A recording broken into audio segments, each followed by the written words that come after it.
and Madison Baragry. I've known Bekah for 3.5 years now, 3 of which we've been rooming together. Now, I don't know how we met, or rather, we've met very many times. Once in astronomy extra credit where it was dark outside and I couldn't see her face. Several times singing at Mass where she was just that girl over in the corner who had the lovely voice.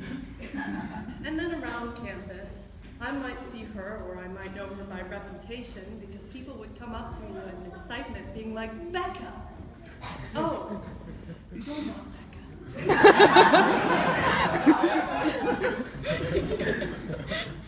But I was praying for a friend, and as I was praying for a friend, our paths were crossing repeatedly, and eventually God got fed up with us, blissfully ignoring his attempts to put us together, and sent us to a birthday party where after theological debate and singing, there was the start of a beautiful friendship.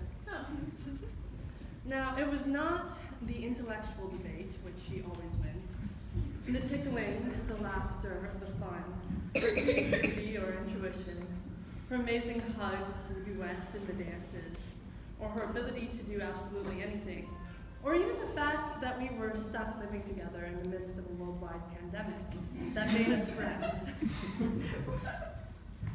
But rather, it was her devotion to God, her compassion to others, and her willingness to drop everything if you needed her, and her relentless pursuit of good.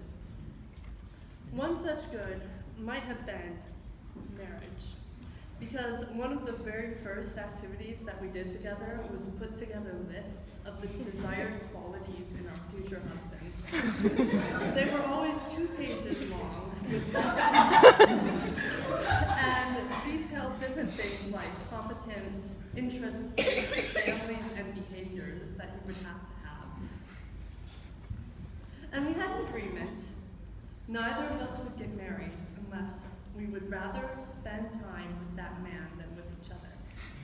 And should no man fit that criteria, well, we'd become old babes together and have one.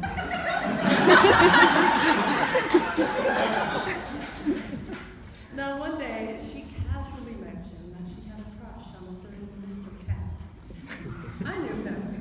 In fact, it was the collective agreement of the general female hive mind that he was a catch.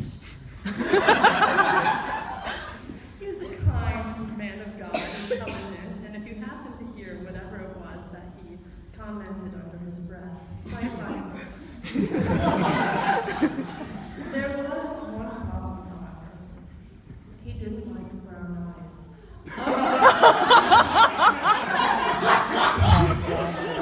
Of which Bekah has a particularly beautiful pair. Now, he and I had argued over whether or not brown eyes were the superior eye color on several occasions. And one day, we were having dinner with friends, and he spent almost the entire evening just talking to Bekah. But at the end of it, after he had been staring into her eyes, he looked at me and said, "You know, I think you might be right about brown eyes." Bekah had won him over. It was really interesting when you two finally got together because it was more like you had been 2 friends who started dating than just you dating someone. And yeah, it's just been a really beautiful relationship to watch because I've gotten to see as you grow in virtue and character and faith.